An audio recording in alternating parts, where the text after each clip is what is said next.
তরি প্রেমের বৈঠা দেহ নদীর জলে, ভাবের তুফান উঠলে পরে দেখবি তরি কেমন চলে। যা আছে বিশ্ব ব্রহ্মাণ্ডে তা আছে এই দেহখানায়।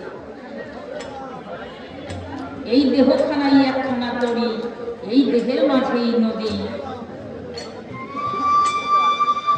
ভাবের তুফান যখন উঠবে তখন তরি চালাতে হবে কোন তরি? এই দেহ তরি। লীলাময়ের লীলা বলে দেখবি তরি কেমন চলে। লীলাময় কি আমার সেই অনাদিরাদি প্রাণ গোবিন্দ, সেই লীলাময়ের কৃপা বলে তরি চলবে কোন তরি? এই দেহ তরি।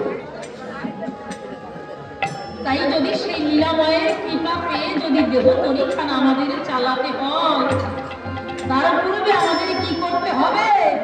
ও মন বোঝাই করো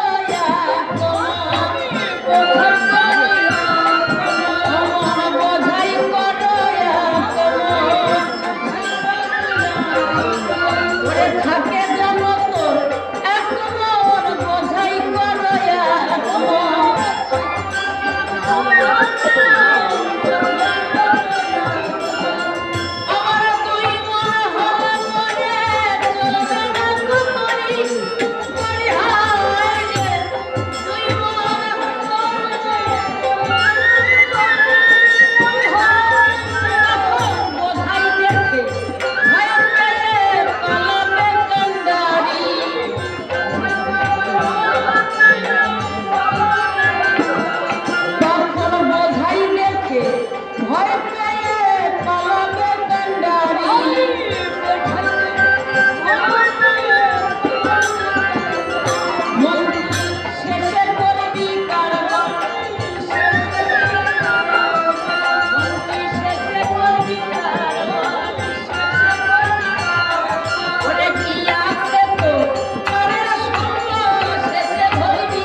একদিন মহামুনি নারদমান তার বিনা যন্ত্রে কৃষ্ণ নাম করতে করতে গোলকধামের পথে রওনা হয়েছে। আর পথ মাঝে মনে মনে চিন্তা করছে, আজ প্রভুর কাছে যাব, প্রভুর কাছে গিয়ে প্রভুকে দুটো প্রশ্ন করব, দেখি আমার প্রশ্নের জবাব করব।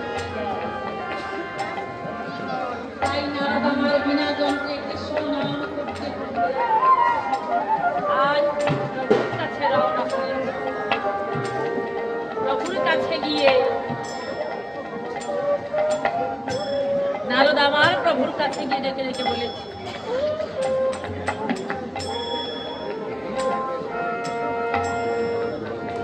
নারদ মনে মনে চিন্তা করেছে আমি সবাই সারাক্ষণ পাশে থেকে তোমাকে শুনে কৃষ্ণ নাম করি, আমার মনে হয় আমার গোবিন্দে আমার যে ভক্ত প্রিয় ভক্ত আছে এই জগতের বুকে আর কেউ নেই।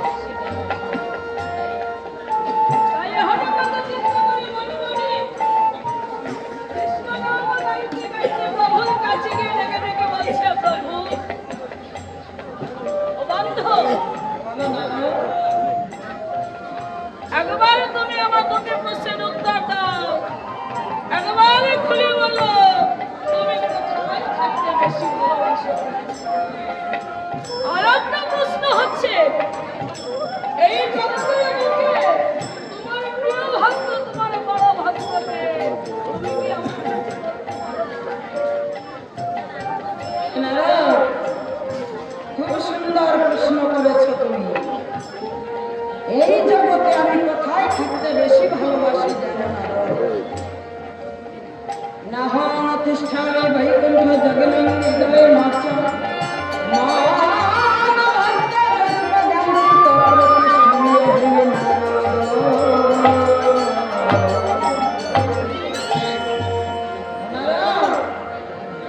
সাদের বৈকুণ্ঠ ধামা আমি সেখানে থাকতেও ভালোবাসি না।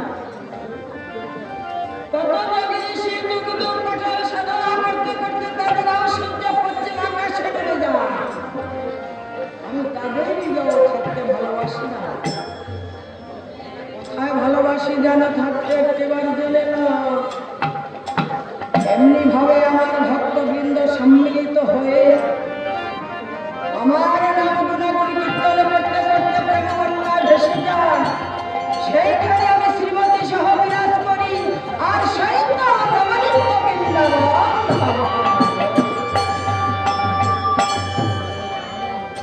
আর তুমি আমার বড় ভক্ত দেখতে চেয়েছো? এই জগতের বুকে তোমার বড় ভক্তকে প্রিয় ভক্তকে আজ আমি দেখতে চাই। আচ্ছা প্রিয় ভক্তকে তুমি যদি দেখতে চাও তাহলে আমার সঙ্গে যেতে হবে তোমার এই মর্তধামে।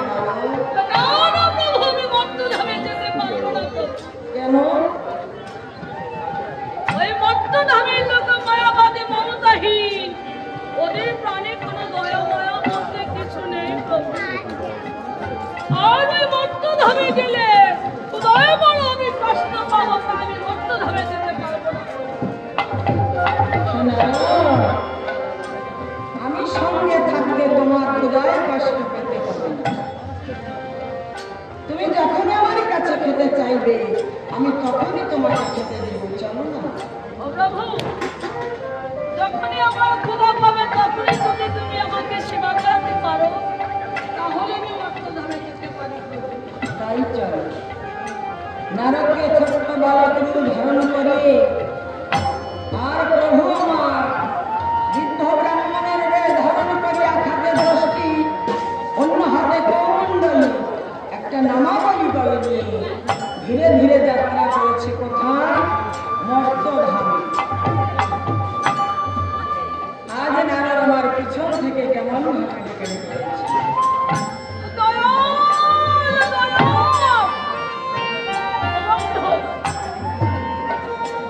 আমার যে বড্ড ক্ষুধা লেগেছে, আমি যে আর করতে পারছি না। তাই নাকি নারদ? আমাকে কিছু খেতে দাও। আচ্ছা ওই যে দেখো রাজ অট্টালিকা পূর্ণ বাড়ি, ওই বড় লোকের বাড়িতে যাবো আমরা, দেখি ওখানে কিছু খেতে পাই কিনা।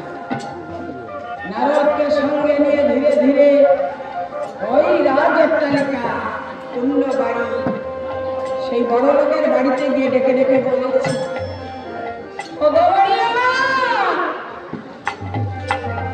বাড়িওয়ালা, যে দেখো আমরা দুজন অভুক্ত অতিথি, আমাদের কিছু খেতে দাও না। এ অতিথি, বাহ, খুব সুন্দর করিনি, অতিথি কাকে বলে তাই তো চিনলাম না। আমার দ্বারা কোনো অতিথি সেবা হবে না, তোমরা চলে যাও। খেতে যদি না দিবে তাহলে এক গ্লাস জল দাও। আরে বললাম তো, খাবার তো দূরের কথা, জলও পাবে না, অন্য কোথাও যাও। দেখো না, ছোট বালকের মুখখানা শুকিয়ে গিয়েছে ক্ষুধার যন্ত্রণা, আর পথ চলতে পারছি না। তোমার দুটি পায়ে পড়ে বলছি, আজ আমাদের দুটো খেতে দাও। এই তো তোমার পায়ে পড়ে বলছি।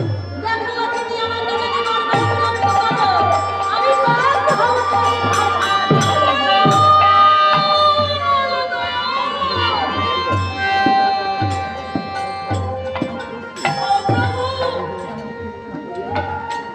এই নাকি তোমার স্বাদের মন্ত্রধাম, আর এই নাকি তোমার ভক্তের ভক্ত।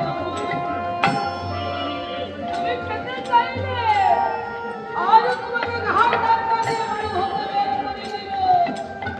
এই বাড়িওয়ালাকে একটু অভিশাপ করে দাও প্রভু। না, তুমি আমার ভক্ত, তোমার যদি কৃপা হয় তাহলে আমার কৃপা হয়। আজ এই বাড়িওয়ালা আমাদের খেতে দেয়নি, তাই অভিসম্পাদ করতে বলেছ। একে অভিসম্পাদ করছি। এই বাড়িওয়ালার যে ধন ঐশ্বর্য আছে, আজ থেকে যারা জীবন পরিমাণে জেনে যায়, সারা জীবন ভরে যাবে টাকা,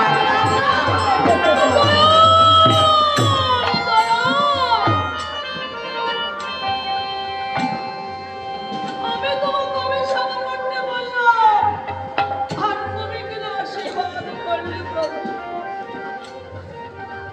আমি তো তোমার লীলা খেলা কিছুই বুঝতে পারছি না বাবু।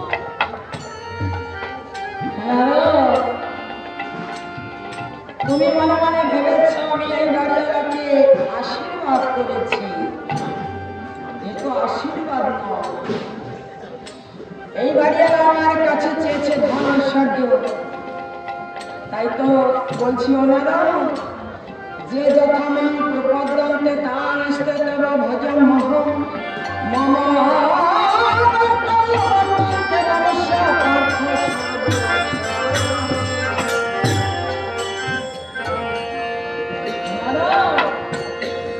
এই জগতের ভক্ত আমার কাছে যে যাহা চায়, আমি সেইভাবে সেই ভক্তের মনের বাসনা পূর্ণ করি। এই ভক্ত চেয়েছে আমার কাছে ধন ঐশ্বর্য, তাই ওকে ধন ঐশ্বর্যের মাঝে ডুবিয়ে রেখেছি। ওকে জীবনে আমাকে চাই না, সারা জীবন শুধু অর্থ নিয়ে খেলা করবে। ওর মুখে কোনোদিন কৃষ্ণ নাম উচ্চারিত হয়নি। ওনারা খুব কষ্ট পেয়েছ তাই না? ওই যে দেখো, লতা পাতা দ্বারা একখানা জীর্ণ শূন্য পণ্য উঠি, ওখানে যেন একটা বুড়ো থাকে। ওই বুড়িমার কাছে গেলে মনে হয় আমাদের খেতে দিবে না। নানা ব্রহ্ম বিশ্বাস করি না, কেননা অট্টালিকা বাড়িওয়ালা সেবা করাতে পারলো না। ওই যে তো সে তো কুঠিরের নিচে কি বা আছে, আর ওখানে কি বা আছে, কি দিয়ে আমাদের সেবা করাবে একবার শুনে বলো তো। আর চাইতে চলো, আমরা আজ ফিরে যাই প্রভু। ভুল বুঝেছ নারদ। একটু পূর্বে বললাম যে আমাকে চায়, আমি তাকে চিরকাল করে রাখি, আর যে চায় না তাকে ধন ঐশ্বর্য দিয়ে পরিপূর্ণ করে রাখি। তাই তো বলেছি নারদ, যে সেবে আমাকে আমি সেবি তাকে, পরিপ্রেমের ব্যথা করে আমার দিলে ভক্তি চন্ডাল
তুমিও যে আমার ভক্ত তুল্য নও। এমনকি আমার দেহে একটা প্রাণ আছে, এই প্রাণটাও ভক্ত তুল্য নয়। এই জগতে ভক্ত যে আমার কাছে অনেক বড়। তুমি তো জানো না গো,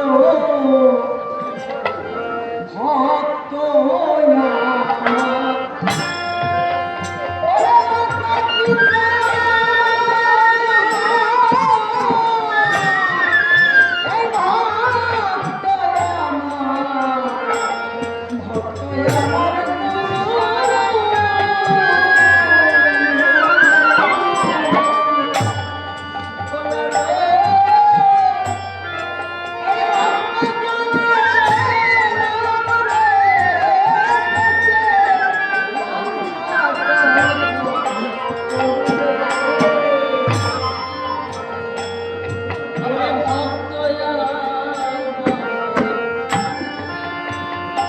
আমার মাতা পিতা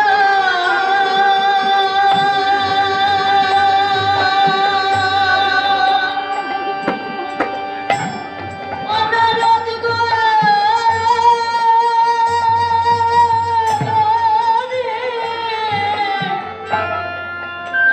এই যে কৃষ্ণ ভক্ত আমার, ওরে ভক্ত আমার গুরু,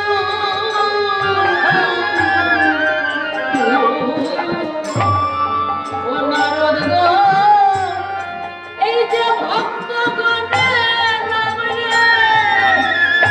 নাম রেখেছে আমার বাঞ্ছা কবুল করবে। ও নারদ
বলেছে, মা আজ আমাকে খেতে দে। বুড়িমার ভিন্ন শূন্য পূর্ণ কুঠিরে বসতে দিয়ে বুড়িমা ছিল চিরকাল কাঙালিনী। কেননা তার স্ত্রী পুত্র কিছুই ছিল না, স্বামী কিছু ছিল না, সর্বহারা হয়ে একমাত্র গোবিন্দ গোবিন্দ বলে ডাকতে। ছিল কি একটা গাভী আর একটা বাচ্চা। ওই গাভী দহন করে বাজারে বিক্রয় করে অতিথিদের সেবা যত্ন করেছে প্রাণ। যখন সেবা করেছে নারদ ডেকে রেখে বলছে, প্রভু, এই বুড়িমা আমাদের কত কষ্ট করে সেবা করালো, এই বুড়িমাকে প্রাণ ভরে আশীর্বাদ করে দাও প্রভু। জানো, তুমি এই ভক্তকে যখন আশীর্বাদ করতে বলেছ, আমি আশীর্বাদ করি। বুড়িমার জগতে আপন বলতে আর কেউ নেই। যখন আমাকে প্রাণ খুলে ডাকতে যায়, তখন পিছন থেকে ওই গাভী বৎস ডাক দেয়। তবে আমি একে অভিশাপ করছি, আমি যেন এই জগৎ থেকে, আমি এই বাড়ি থেকে যাওয়ার পূর্বে যেন আমার গাভী বৎস যেন মৃত্যু হয়।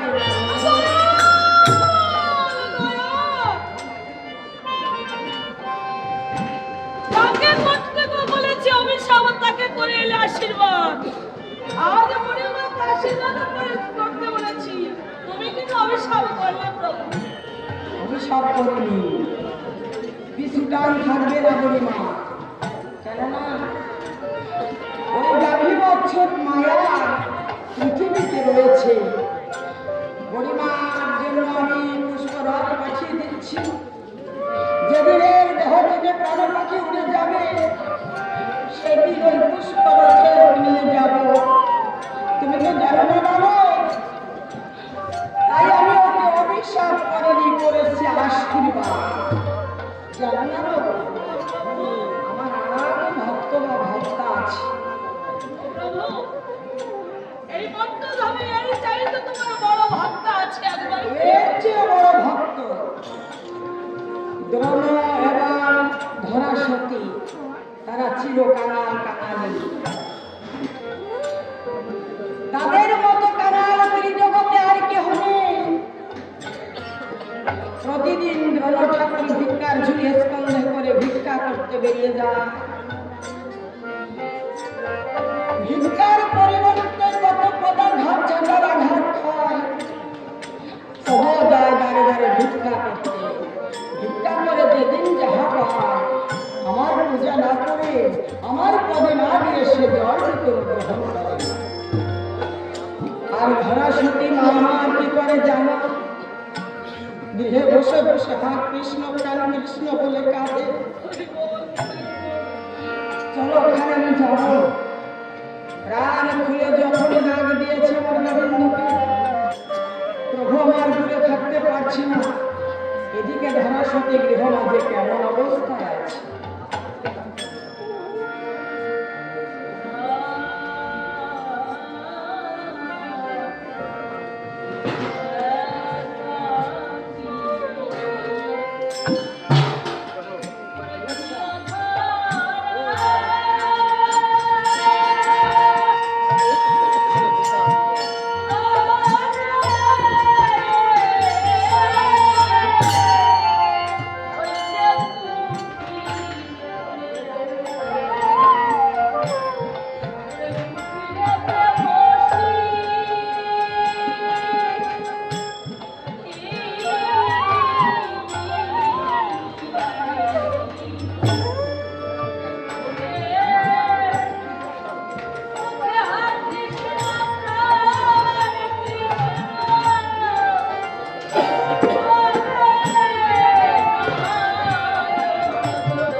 কিছু জানে না।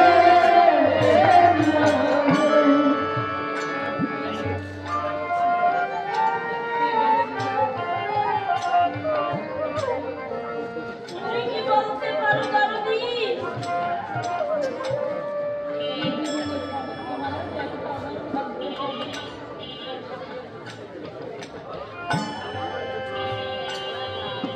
এই মায়াময় সংসারে তুমি আমায় পাঠিয়েছিলে মাত্র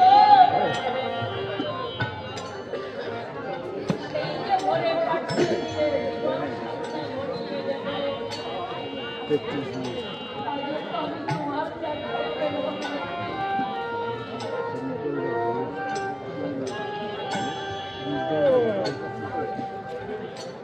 আর কতকাল তোমার নাম নিয়ে এমনি ভাবে আমি কাঁদবো? আমি কি জীবন থাকতে তোমার দেখা পাবো না দারুদি?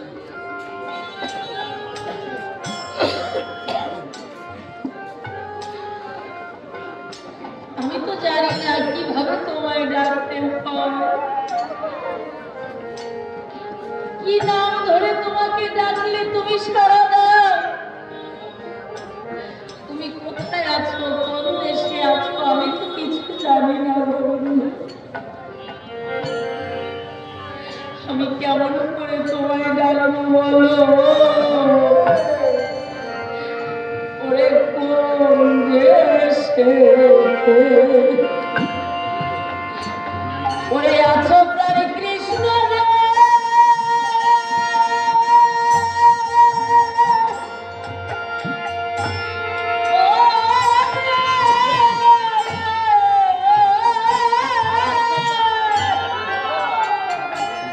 ওরে তোমার সেই দেশ কত,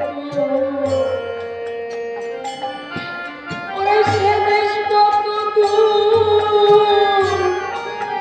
ও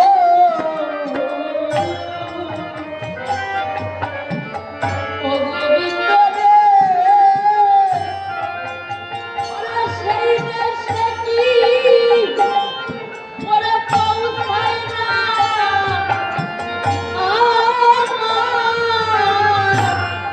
ওই যে করুণী কান্না শুনে।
কৃষ্ণ